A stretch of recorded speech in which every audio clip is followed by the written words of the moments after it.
Bonjour et bienvenue dans ce presque podcast. Alors je ne sais pas, je crois que c'est numéro 7. Je ne sais plus, mais on verra. J'espère que vous allez bien et aujourd'hui on va parler... en fait, c'est un petit peu un mélange de tout. Alors, soyons clairs. Je vais vous parler de mes ressentis, de mes pensées, de ce que je pense un peu et de ce que je vois autour de moi et de, en fait, ce que je ressens à travers les témoignages que l'on peut trouver à droite et à gauche sur internet, sur tout ça. Donc, il n'y a dans mes propos et malgré ce, aucun jugement de valeur, soyons d'accord. Je ne juge pas, tout ce que je vais dire n'est que du constat, du conseil, mon avis et comment je pense qu'on peut améliorer les choses. Ce n'est pas une science exacte, c'est des petites... c'est des pistes. Voilà, ce sont des petites pistes que je vais vous distribuer. À vous de les appliquer, de ne pas les appliquer. À vous de vous y sentir bien ou de vous y sentir mal et de me dire en quoi ça ne peut des fois ne pas fonctionner. Pourquoi pas? Au contraire, ça serait vachement sympa. Donc, je vous invite aussi à la fin de ce podcast, si vous l'écoutez en entier, de me laisser un petit commentaire si vous avez envie. Et bien sûr, si vous avez aimé, laissez-moi... Alors, c'est ridicule peut-être, mais si vous likez, en fait, je sais ce qui plaît ou ce qui ne plaît pas. Voilà, c'est vraiment pour ça. Et voilà. Donc, c'est parti. C'est parti. Donc là, on va parler essentiellement de l'addiction à la chaise. En fait, je vois beaucoup passer ça en ce moment dans les articles. Je crois que c'est Le Monde, je sais plus si c'est Le Monde ou Courrier International qui a fait tout un débat là-dessus. Et donc voilà, qu'est-ce que l'addiction à la chaise? L'addiction à la chaise, c'est le fait que les gens, les personnes, on va dire, restent de plus en plus assises. Dans les transports, bien sûr, mais aussi chez elles, on a de plus en plus facilité à s'asseoir. Et ce qui en découle, ou alors là, c'est la conséquence, on va dire, du fait de rester devant un écran. Voilà, donc l'addiction à la chaise, c'est un réel problème. C'est clair, on le savait, c'est d'utilité publique de faire du sport, d'avoir une activité physique régulière. Mais comment faire quand on est assis H24 pour travailler? C'est pas évident quand on travaille et qu'on a un métier statique, un métier de bureau, de trouver du temps en fait pour se dépenser et aller. Puisque, on le sait tous, hein, même en télétravail, finalement, on reste assis derrière sa chaise, même si on a la possibilité, on va dire, de se lever plus fréquemment. Et bien, pour comment on va dire, voilà, on va développer un peu ça. Si vous avez des idées, je vous invite à les partager parce qu'alors, moi, je bouge assez, donc j'ai pas vraiment... Peut-être j'ai beaucoup lu, je me suis documentée, je me suis renseignée, mais je veux dire, j'aurais pas forcément de petites choses comme ça qui vont me venir plus spontanément. En plus, j'habite dans une petite ville qui pourrait être considérée comme un village, avec beaucoup d'avantages de ville finalement, mais beaucoup d'avantages de village aussi. Donc voilà, je vais vous expliquer tout ça. C'est parti, donc l'addiction à la chaise, et après, pourquoi finalement... les écrans sont pas bons et anxiogènes aussi, et comment, et voilà, et tout, vous allez comprendre. Donc je vais commencer par l'addiction à la chaise. C'est vrai que l'on se déplace de plus en plus. Alors pour ceux qui se déplacent à pied, en voiture pardon, ce serait compliqué de se dire je vais à mon travail. Souvent il y a un parking, si vous travaillez en bureau dans une grosse société, il va y avoir un parking dédié pas très loin, etc., etc. Donc comment faire, trouver un moyen de marcher. Déjà, sur le parking, eh bien, s'il est un peu plus grand que les autres, pourquoi pas se garer au fond du parking, c'est-à-dire à l'opposé de l'entrée que vous allez utiliser. Chez vous, si vous êtes garé dans votre garage, vous prenez voiture et vous partez.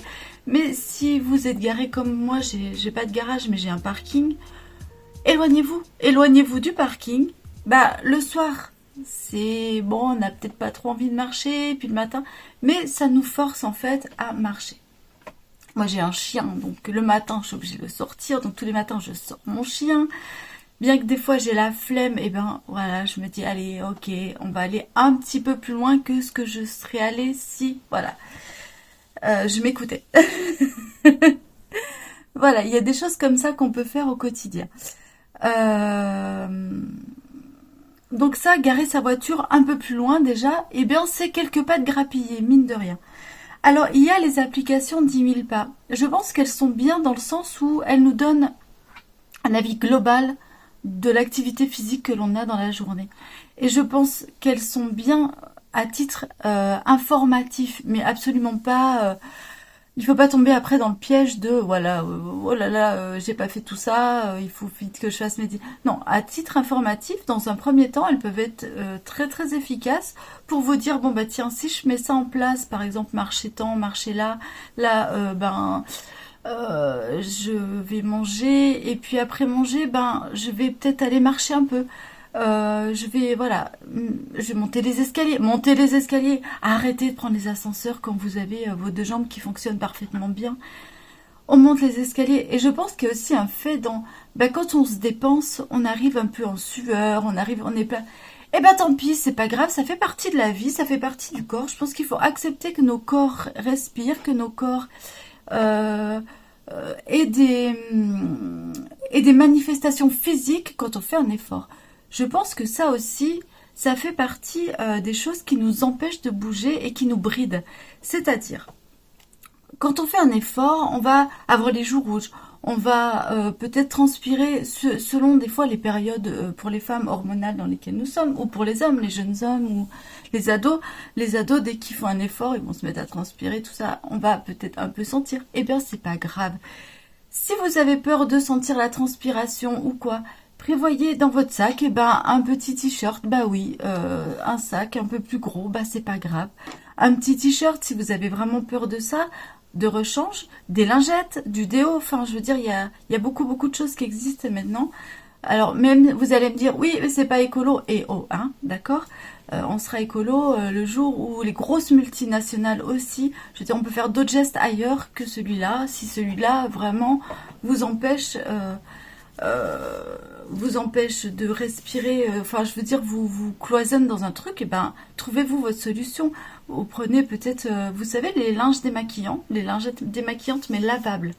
Celles-ci sont formidables. Vous prenez une petite boîte en fer, vous en mettez dedans et vous arrivez avec un petit lavabo, vous les passez sous les bras rien qu'avec de l'eau. Vu qu'elles sont microfibres, elles absorbent la transpiration et l'odeur qui était avec. Magie, sans rien, sans produit. Oh là là, formidable. Vous la rincez, vous la mettez dans votre petite boîte et vous la lavez. Voilà, je veux dire, je peux trouver mille et une recettes pour dire pour on va supprimer les petits motifs restrictifs, vous savez, les bonnes excuses. Ça marche pas avec moi. Je vous en trouverai chaque fois. Non mais voilà, vous voyez ce que je veux dire. Donc, ok, on est d'accord là, enfin, on est d'accord ou pas, mais je veux dire, voilà, le fait de faire de l'exercice, ça peut être contraignant et ça, je peux l'entendre. Voilà, et ben vous faites une petite retouche maquillage. N'oubliez pas de partir un petit peu plus tôt, de vous lever un petit peu plus tôt. Donc vous vous couchez un petit peu plus tôt le soir, mais ça c'est lié aux écrans et vous en reparlerai après. Parce qu'il y a quelque chose qu'on néglige totalement, c'est un vrai repos, c'est-à-dire du sommeil en position allongée où l'on dort. Et une fois que notre corps est en mouvement et debout, assis et qu'on est éveillé, ce qui compte c'est l'activité physique. C'est le fait de le faire bouger. Je sais que moi, quand je peux tricoter, je pourrais tricoter des heures, des heures, des heures sans bouger. Je pourrais lire des heures, des heures, des heures sans bouger. Eh bien non, je me donne des tips comme ça. Comme là, je vais faire la vidéo, après je vais la monter, ça va me faire beaucoup de temps sans bouger. Déjà, là, j'ai une marche, j'ai mes pieds un peu surélevés, j'ai ma chaise. Bon, je bouge comme ça, vous voyez. Mais je sais pas rester sans bouger, je sais pas. Du coup, je vais par exemple mettre une machine quand je suis chez moi en route et dès que j'entends qu'elle est terminée, eh bien, je vais faire ma petite pause et je vais aller étendre ma machine. Hop, ça me fait bouger. Je vais m'imposer de passer un coup de balai. en plein milieu d'un tricot parce que ben voilà, ça va me faire bouger parce que je pourrais le faire, mais j'ai pris tellement l'habitude que maintenant j'ai des automatismes comme ça qui me viennent où ben voilà, je vais aller préparer leur repas, je vais aller, il y a plein de choses que je vais mettre en marche comme ça, et puis je vais péter un câble et aller me balader, ou voilà. Ça, je vous parle des longues journées d'hiver où on ne bouge pas le week-end ou tout ça. Mais voilà. Il y a aussi une chose que j'ai de formidable, c'est qu'à un peu moins d'un, je sais pas, c'est un petit peu moins d'un kilomètre, je pense, j'ai un supermarché. Eh bien, qu'est-ce que je fais? Je prends le caddie de mes mères, et quand j'ai 4 courses à faire, je vous dis pas de ramener les packs d'eau, hein. Eh bien, j'y vais à pied. Ok, ça me prend un peu plus de temps, mais c'est pas grave, j'y vais à pied. Parce qu'en fait, ben, le temps, je le prends. Ça me prend du temps sur quoi? Ça va me prendre du temps sur du temps d'écran, vraiment, réellement, quand on y pense. Ça va me prendre du temps sur ma journée, mais sur des choses que je peux rattraper le soir. Donc c'est pas très très grave. Euh, alors certains vont me dire, oui, mais moi j'ai des enfants et tout ça. Eh ben, allez au supermarché avec vos enfants à pied, si vous pouvez. La partie promenade, elle est géniale en fait. Si vous pouvez, bien sûr. Alors attention, j'habite dans un cadre hyper privilégié, pardon. J'ai une voie verte qui va jusqu'au supermarché, hein, je veux dire, soyons honnêtes.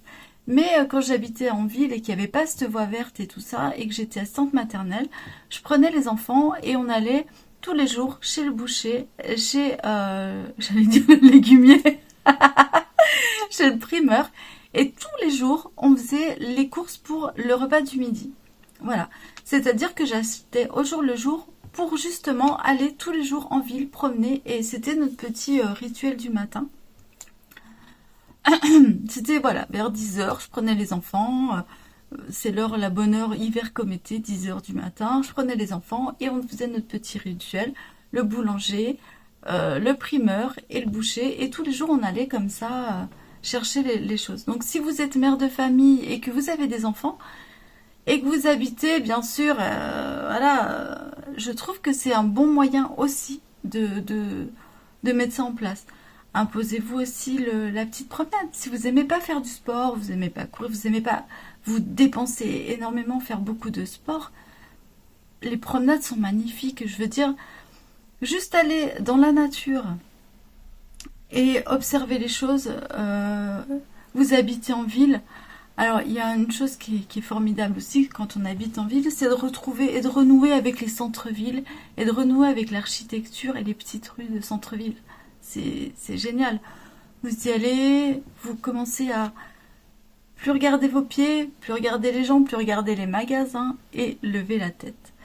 Levez la tête et vous allez redécouvrir votre ville. Le patrimoine français est formidable. Vous allez redécouvrir. Rentrez dans des endroits où vous ne seriez jamais rentré. Rentrez dans une église, vous n'êtes pas croyant. Et alors, rentrez dans une église, regardez les vitraux, regardez l'architecture. Enfin voilà, regardez. Faites du lèche-vitrine si vous voulez. Si vous préférez les magasins, bah faites-vous un truc. Dites-vous, allez, je fais tel magasin, tel magasin, tel magasin. Je peux vous assurer qu'au bout d'une journée de lèche-vitrine, on est mort, quoi.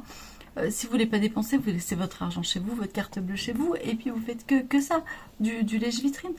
Enfin, je veux dire, il y a plein de moyens de se dépenser avec des centres d'intérêt complètement différents. Voilà.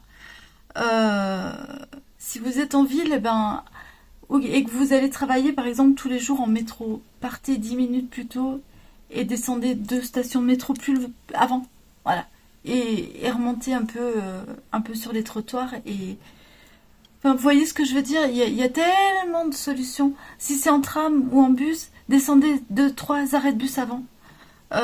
Et continuez à pied, vous verrez, sans vous en rendre compte, vous allez déjà développer des choses. C'est-à-dire, vous allez avoir beaucoup moins mal au dos. Si vous souffrez la posture assise, vous verrez qu'en marchant, vous aurez moins mal au dos. Alors, si vous êtes une nana et que vous aimez les talons et des choses comme ça, et que ça vous gonfle parce que, pas que vous puissiez pas marcher avec vos talons. Moi, je sais que j'ai porté longtemps des talons aiguilles et c'était pas un problème de courir même avec. Mais on les bousille, voilà, quand on marche beaucoup avec des talons, c'est pas fait pour ça, hein, donc on les bousille très très vite. Prenez-vous une petite paire de baskets, enfin je veux dire, voilà quoi. Un sac à dos. À un moment, je pense que il faut que notre physique prime sur notre apparence. Vous voyez ce que je veux dire? Notre bien-être, notre intérêt. Prendre soin de notre corps doit primer sur notre apparence, hein, moi, voilà. Et puis il y a moyen aussi aujourd'hui d'être coquet, machin, ou bien sapé et d'avoir un petit sac à dos de. Enfin, je veux dire, c'est tellement facile. Enfin, on se met des contraintes qui n'existent pas. Sincèrement, ça, j'en suis persuadée là-dessus. Vous serez peut-être pas d'accord, mais moi, je pense qu'on se met des contraintes qui n'existent pas.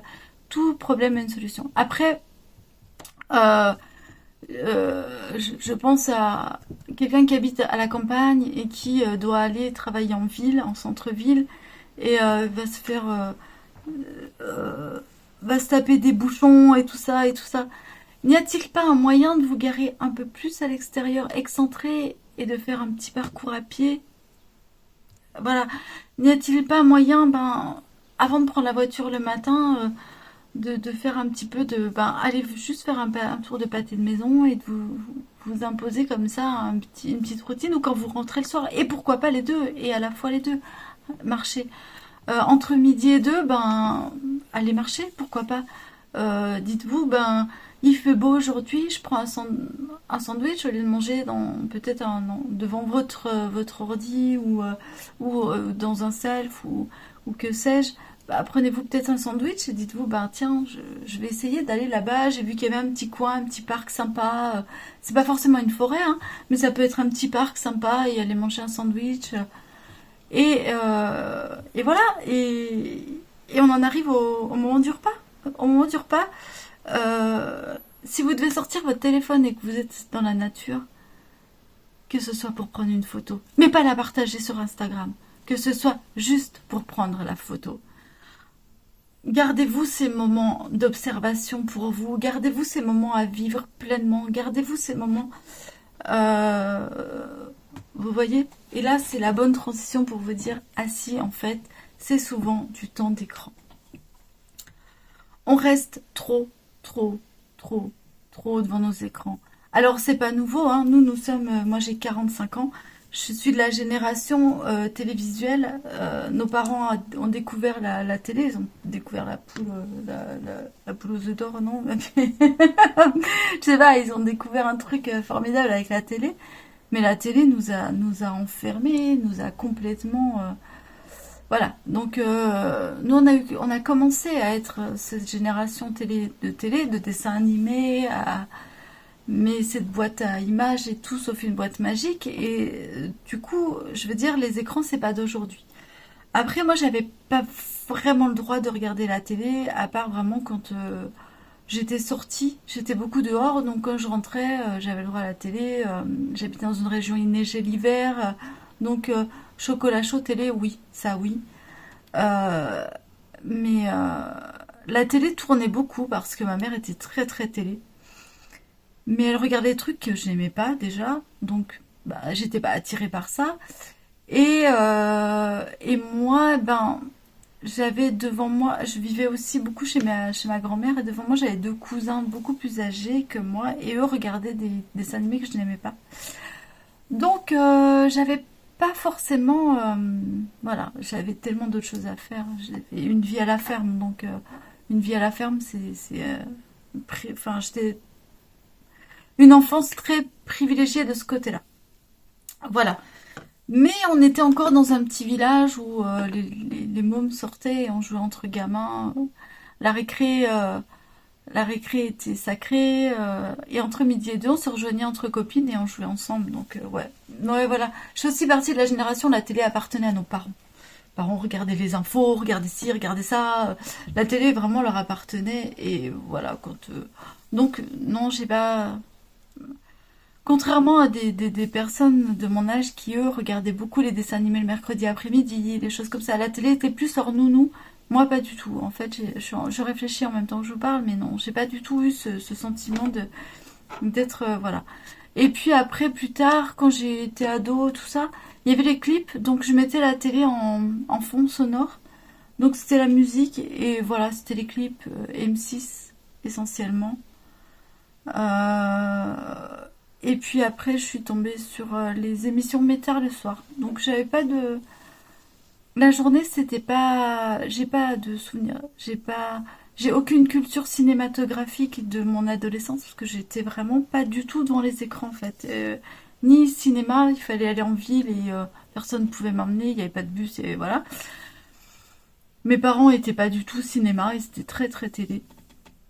Donc voilà, et puis ce qui passait à la télé, vraiment ça me plaisait pas plus que ça, quoi. Hein. Je pense pas avoir eu...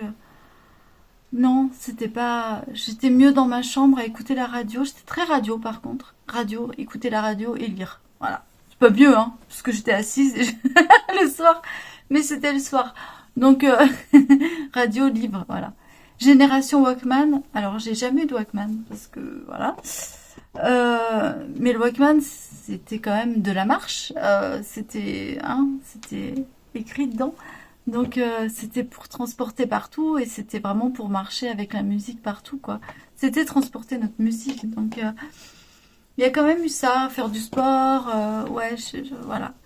Et c'est vrai que j'avoue, hein, j'ai un fils, et lui est beaucoup plus sédentaire. Quoique, je vois que là il est à la fac. Et il va tous les jours à pied. Il y a un tram qui passe et il me dit, ouais, meilleur temps de marcher en fait. Il marche beaucoup quand même. Dès qu'il est pas assis, il est en mouvement. Je sais que quand il fait ses cours, il révise ses cours, il marche. Il marche pour apprendre. Pour le bac, il a fait, je ne sais plus combien, je crois 13 km par jour. En révisant. Hallucinant. Il marchait. Voilà. Donc, comme quoi, des fois, on peut apprendre et lire en marchant. Alors ça, j'ai découvert ça avec lui. Moi, je suis incapable. Hein. Je me vautre. J'ai un sens de l'équilibre peut-être un peu douteux. Donc, non, je suis assez maladroite de ce côté-là. Bref, voilà. Donc, les écrans, eh bien, vous l'avez compris. Donc, la facilité, c'est de se poser devant un écran ou de regarder, de scroller, vous regardez l'écran. Et puis, machinalement, sans vous en rendre compte, alors que même vous êtes en mouvement au moment où vous faites ça, vous allez vous poser. Et c'est là qu'en fait, tout dégringole. Et si on emmène malheureusement un écran, je pense qu'on ne profite pas pleinement des choses et qu'on ne vit pas les instants avec... on est happé par le reste du monde. Mais le reste du monde, en fait, on n'a aucune interaction sur le reste du monde. C'est pas parce que vous allez poster un like sur un truc qui se passe à Paris alors que vous habitez Marseille que vous allez interagir vraiment avec ce monde. Honnêtement, votre like, il va rien changer. C'est horrible, hein, parce que je suis en train de vous dire ça sur YouTube.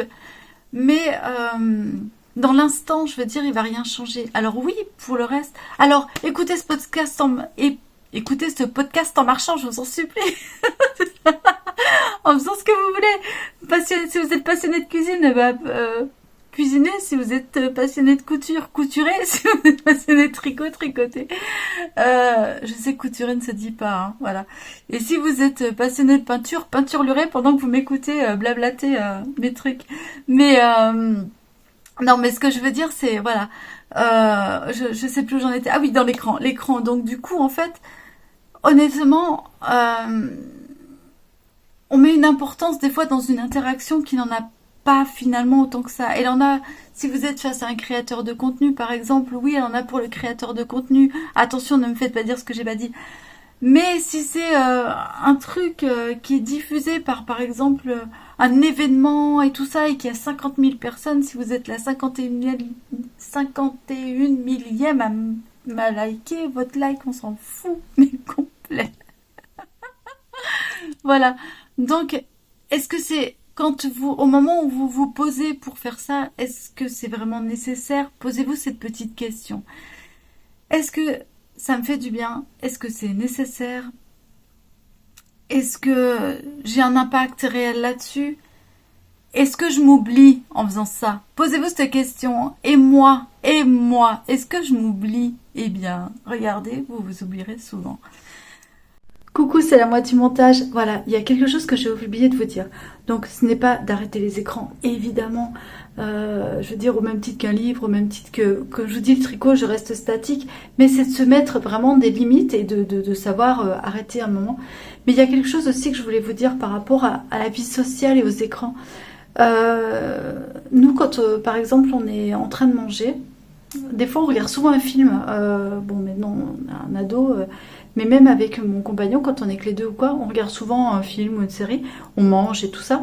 Mais quand on parle, on arrête la télé, l'écran en fait, et on se parle. Vous voyez ce que je veux dire?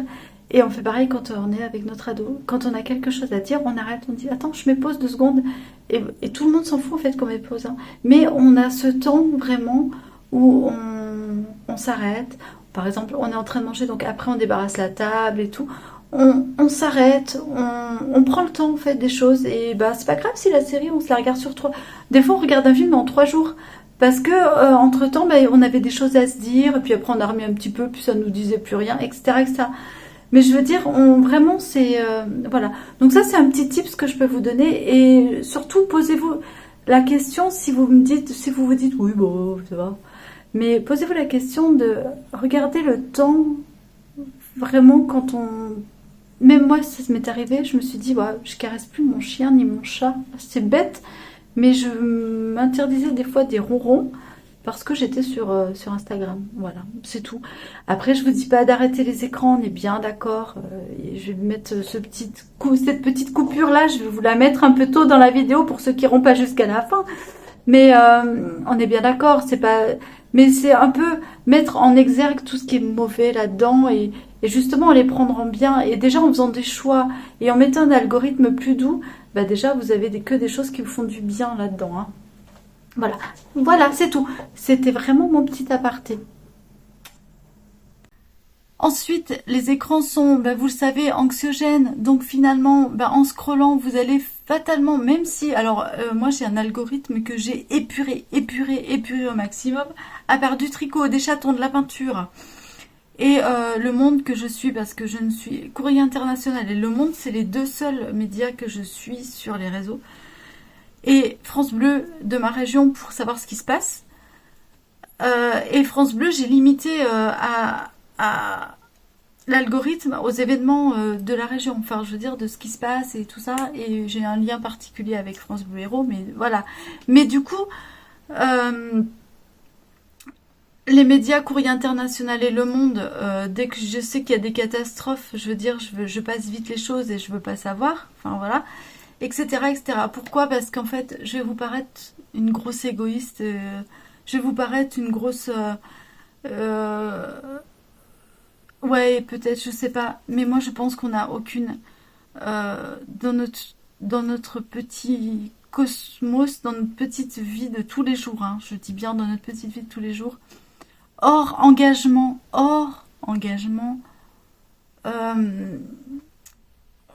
dans une ONG ou des choses comme ça.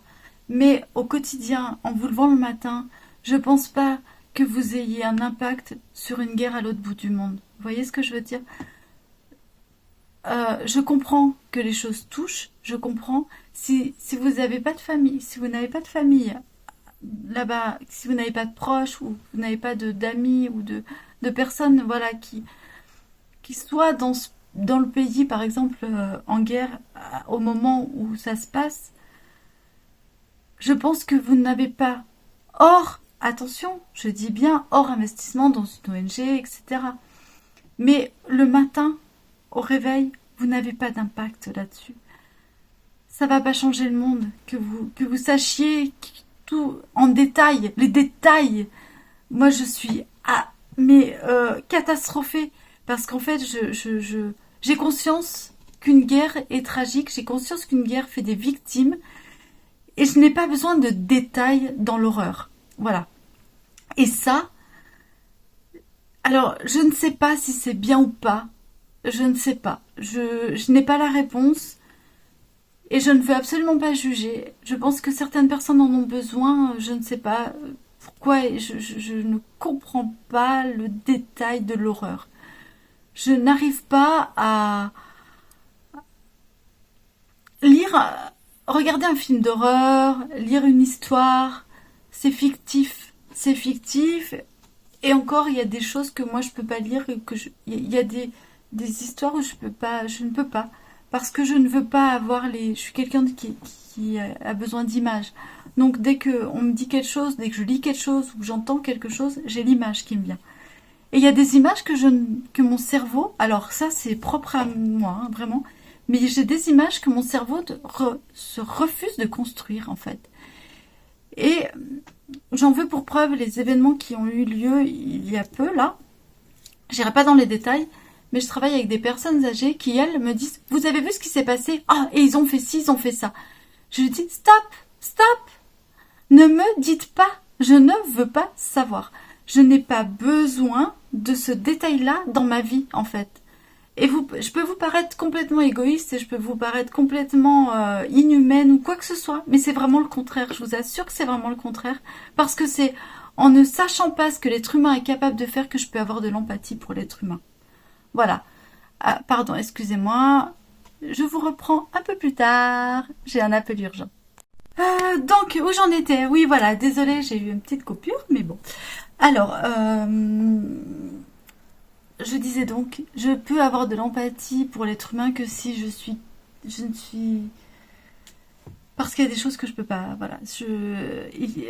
Comment vous expliquer? Même si ce sont leurs problèmes, et ce sont leurs responsabilités, ce sont leurs traumas, ça fait partie des fois de quelque chose dans notre doctrinement, de machin, de trucs. Il y a une limite que j'arrive pas à dépasser quand même dans l'horreur. On est tous, je pense, d'accord là-dessus. Je ne sais pas si j'étais confrontée à ça, mes réactions, donc je ne juge pas.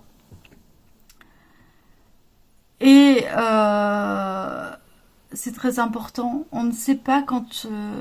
c'est très important de replacer les choses et de se dire merci la vie, je ne suis pas confrontée à ça et je ne sais pas. Je ne sais pas, peut-être que je me surprendrai dans mes réactions et dans mon instinct primaire et bestial. Hein. Voilà, comme on dit, mon cerveau reptilien prendrait certainement dessus, peut-être, ou pas. Peut-être que je serais très lâche et que je ne sais pas. Et je ne veux pas savoir. J'ai le droit, et je pense qu'on a tous le droit de ne pas vouloir savoir. Je pense que tant qu'on a le privilège de pouvoir avoir le choix, eh bien, je me réserve ce droit-là. Voilà. Donc, pour en revenir aux écrans, je pense sincèrement que ça va pas changer notre vie. Dans des choses beaucoup plus légères, vraiment légères, parce que vous allez voir, si on prend les choses avec du recul, elles sont très légères. La beauté des intérieurs de tous les gens qui nous entourent, on s'en tape. Ça, j'en ai déjà parlé, mais je pense qu'il faut déculpabiliser avec ça, et il faut... je pense qu'il est temps que l'être humain déculpabilise de ne pas être parfait. Nous ne sommes pas parfaits. Moi, aujourd'hui, là, je suis en jogging. Je vous parle, je vais vous montrer en jogging, et là, en bas, hop, en bas, c'est mon pyjama. Parce que je suis bien, c'est mon habit, mon pyjama, mon jogging d'intérieur. Je suis bien, voilà. Je peux vous emmener. Ma maison est pas rangée, il est 8h30, 9h du matin. Je voulais tourner ce podcast. C'est pas grave, en fait. C'est pas grave. C'est le foutoir. C'est le foutoir parce que je vis dans ma maison, parce que j'ai une vie. Et que ma vie, c'est pas d'habiter la maison, maison et travaux, quoi. Il y a certaines personnes qui ont besoin de rangement et d'ordre autour d'elles. Bah, pas moi. J'ai arrêté aussi de faire croire à mes amis que j'habitais dans le palais de la reine-mère, quoi. Et que quand ils venaient, ben, tout était bien rangé et tout ça, ben non. Mes vrais amis, les gens qui rentrent chez moi, savent que ben, chez moi, quand ils rentrent, ça peut être le merdier, quoi. C'est pas sale, mais c'est le bordel. Voilà, je suis désolée des mots, mais j'emploie des vrais mots parce que voilà, parce que j'ai un chien, parce que j'ai un chat, parce que j'ai un adolescent, non, un jeune homme maintenant, qui rentre maintenant que le week-end et que bah voilà, mais que enfin voilà, j'ai un mari, on fait des activités, il travaille beaucoup, on fait des activités à l'extérieur. bah, il y a des fois, j'ai pas le temps de ranger. Puis, c'est pas pris. Pour moi, avoir une maison en ordre, c'est bien de temps en temps. J'aime bien avoir ma maison jolie comme je l'aime moi, déjà. C'est-à-dire complètement hors style bohème, comme bohème ou épuré ou je ne sais quoi. Avec mon style à moi, voilà. J'aime avoir ma maison comme ça. Et ben, c'est pas grave quand c'est le bazar dedans, quoi. Bah tiens, je suis en train de me dire que j'aurais pu cacher, hein, cette espèce de bout de tableau là. Bah non, je m'en fous. Voilà, ma maison, elle vit et je vis pas. J'ai pas quelqu'un qui range mes fringues quand je pose ma culotte par terre, elle reste par terre. Ah bah vous aussi, ah bah voilà. Donc voilà, si je la mets pas au panier de linge sale, elle reste sur la chaise. Voilà, bah vous aussi, bah oui, bah voilà. Bah j'ai pas eu le temps de ranger ça. Voilà, je pense aussi que c'est important de retrouver du vrai, du vrai. On est comme ça. Euh, je pense pas que ça soit de l'irrespect. Vraiment, certains voient de l'irrespect quand on arrive quelque part et que c'est un peu en désordre. Moi, c'est pas de l'irrespect, je pense pas. Au contraire, je pense que c'est une grande preuve de confiance d'inviter quelqu'un dans son chez-soi tel qu'il est réellement.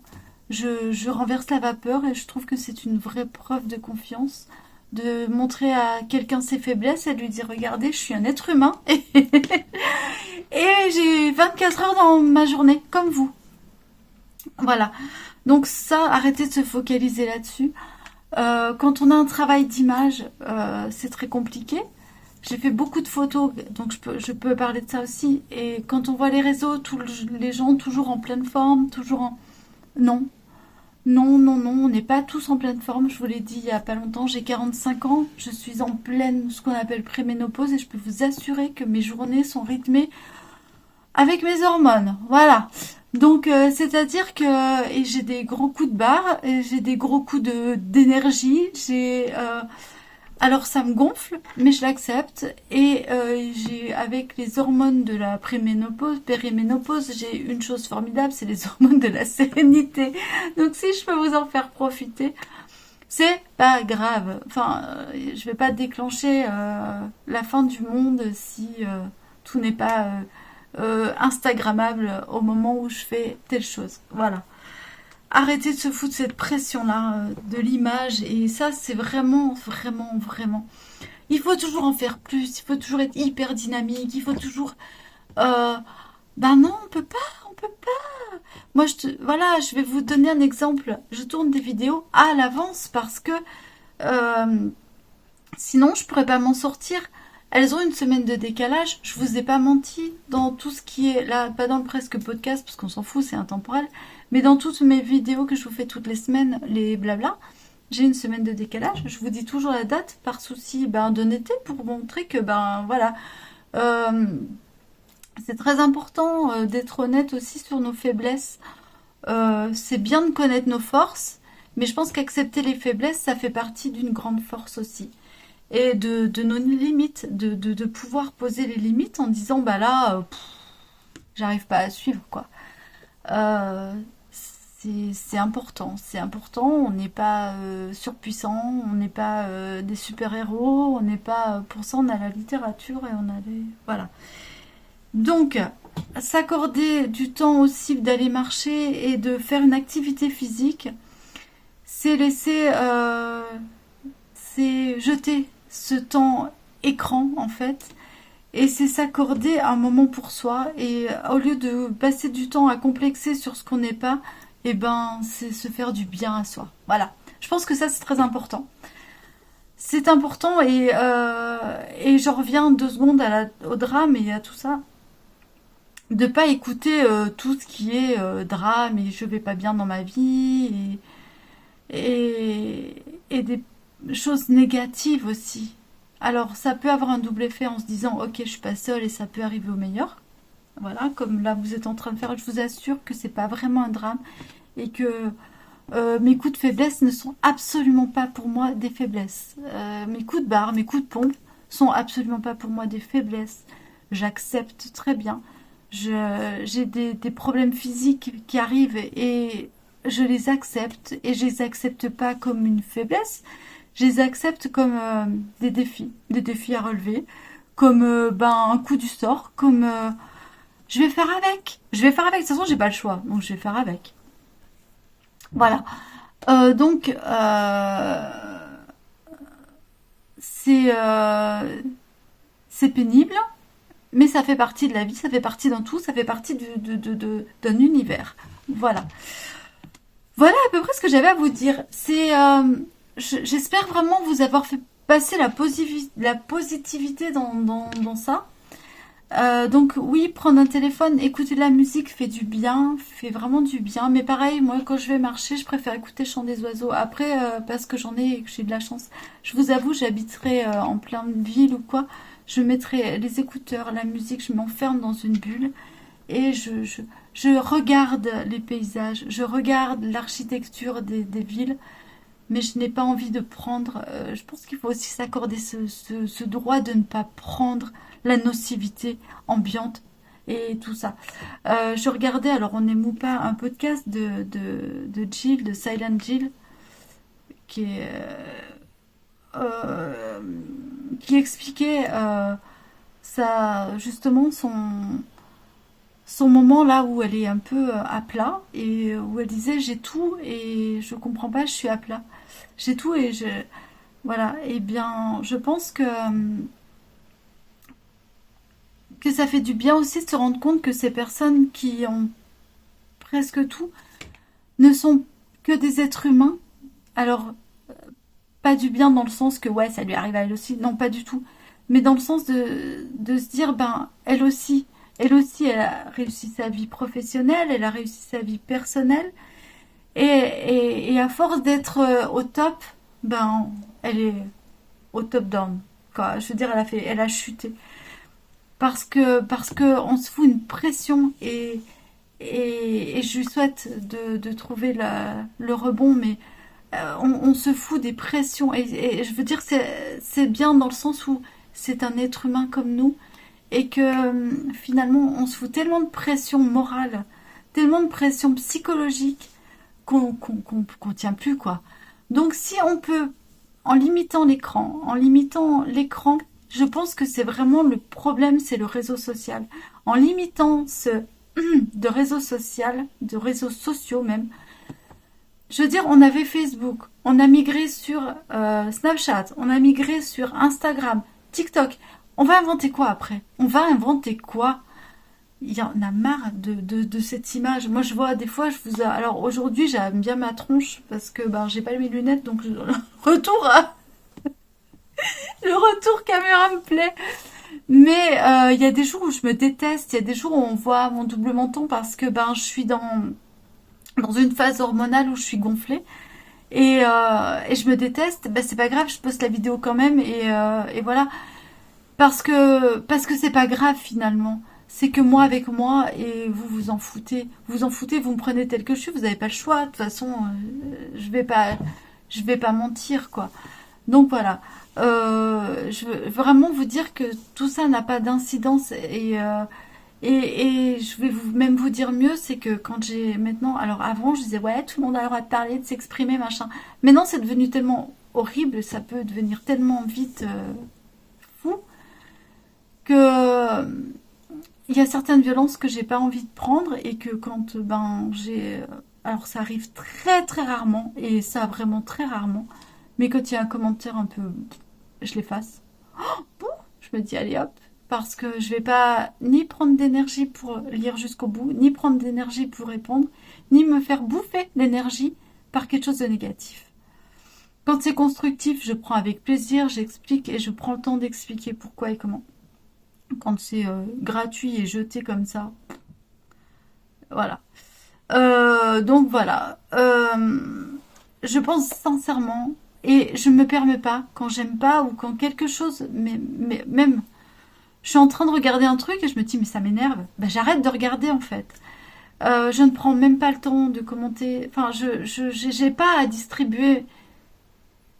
J'ai tellement modelé l'algorithme à quelque chose qui me correspondait que c'est très rare. Donc déjà, je me sens pas polluée par ça. Et, euh, et je ne perds pas mon énergie à vouloir changer le monde. C'est Andy Warhol, hein, je crois, qui disait avant je voulais changer le monde, maintenant je veux juste quitter la pièce avec dignité. Et sincèrement, c'est ce que je m'applique au quotidien. Je ne veux plus changer le monde, je veux juste un jour quitter cette pièce qui est la pièce de ma vie avec toute l'humilité et la dignité qui me sera gré, qui me seront gré, pardon. Et vraiment, je veux rester dans l'empathie et je veux pouvoir encore m'engager dans certaines causes et dans certaines choses. Et c'est pour ça que ce n'est pas en agissant derrière un écran, on est passif. Et c'est pas la passivité derrière l'écran de commenter et de choses comme ça qui va changer les choses. Je pense que changer les choses, c'est aller au contact de l'humain et c'est aller au vrai, à la racine même. Donc, voilà, c'est ce que j'essaie vraiment de faire. J'essaie d'être devant vous pour vous parler, ça fait partie un peu de ma contribution. J'essaie de vous expliquer comment je vois les choses. Je n'ai pas, comme je vous l'ai dit, c'est ma vérité, ce n'est peut-être pas la vôtre, c'est une vérité parmi tant d'autres. C'est une façon de voir les choses parmi tant d'autres. C'est quelque chose que j'essaie de m'appliquer, que des fois je me laisse bien sûr submerger par les émotions. Je suis un être humain, je vous le dis, j'ai des faiblesses. Je me laisse souvent submerger par mes émotions.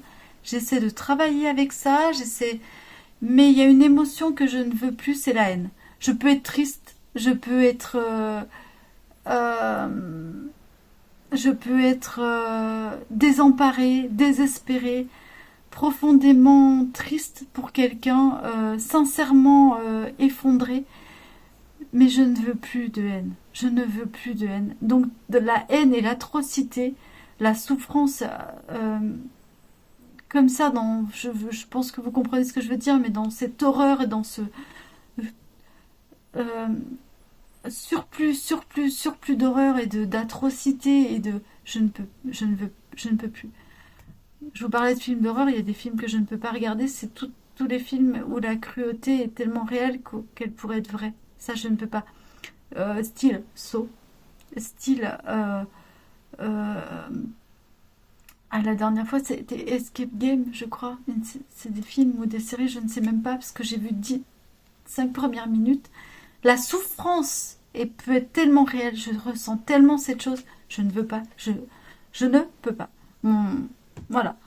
Il y a beaucoup de livres que je ne peux pas lire, je rentre jamais dans les détails. J'aime bien le true crime, j'aime bien, mais il y a certaines choses que je n'écoute pas. J'aime bien dans le sens où je suis assez psychologiquement, la démarche psychologique des tueurs ou des fois des rescapés m'intéresse, mais je ne veux pas savoir. euh, j'ai pas besoin des détails, voilà. Les détails, j'en veux pas. Je vraiment fais fi de ça parce que voilà, il peut arriver tellement de choses dans la vie. J'ai connu des choses qui peuvent arriver et qui sont terribles autour de moi. J'ai entendu des proches, voilà. Donc, si je peux m'en épargner, quand ça nous arrive, déjà, c'est voilà. Donc, si on peut s'épargner les horreurs, autant se les épargner. Enfin, c'est mon avis, c'est vraiment. Et pourtant, j'ai vraiment conscience de ce qui peut se passer. Je vous rappelle que de vouloir s'épargner, ce n'est pas ne pas prendre conscience des choses. Au contraire. Au contraire. Voilà. J'ai rien à vous prouver ici, je veux dire, voilà. Mais je sais ce que je vaux. Ça, c'est important. Je sais où est ma valeur. Je sais où sont mes limites. Je sais ce que je peux apporter et je sais ce que je ne veux pas prendre. Voilà. Et je pense que si chacun arrive à vraiment se placer comme ça, on peut s'imbriquer parce que certains auront des limites beaucoup plus hautes, d'autres beaucoup plus basses, d'autres auront des besoins, quelqu'un pourra compenser les besoins. Et je pense que si on pouvait vraiment s'écouter avec beaucoup plus de sincérité et beaucoup moins de paraître et beaucoup plus d'être, ce serait quand même... on arriverait à marcher un peu plus droit et je pense sincèrement. Mais quand on arrive à se l'appliquer à soi, déjà, c'est beaucoup, beaucoup, beaucoup. Voilà. J'espère que cette vidéo vous sera positive. J'espère que vous arriverez à prendre le côté positif de la chose. Je vous souhaite de trouver la paix et la sérénité en vous. Je vous souhaite de trouver le chemin qui vous convient.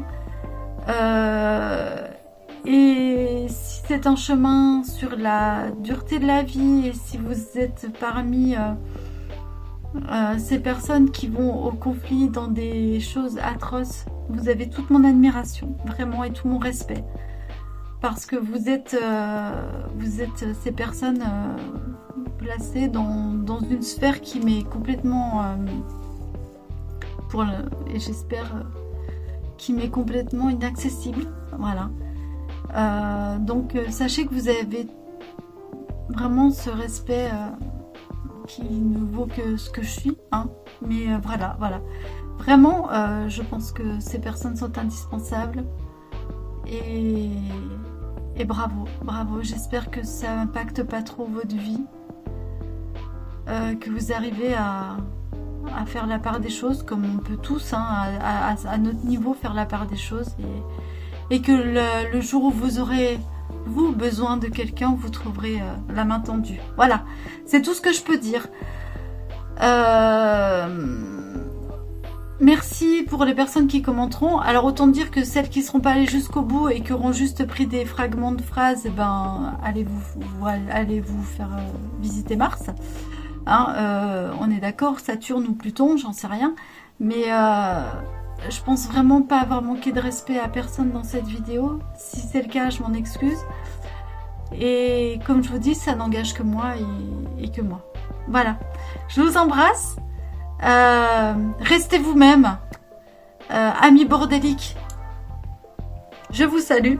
Amis psychorigides, je vous salue. Vraiment. Et vive la vie, merci la vie. Je vous embrasse, à bientôt, ciao.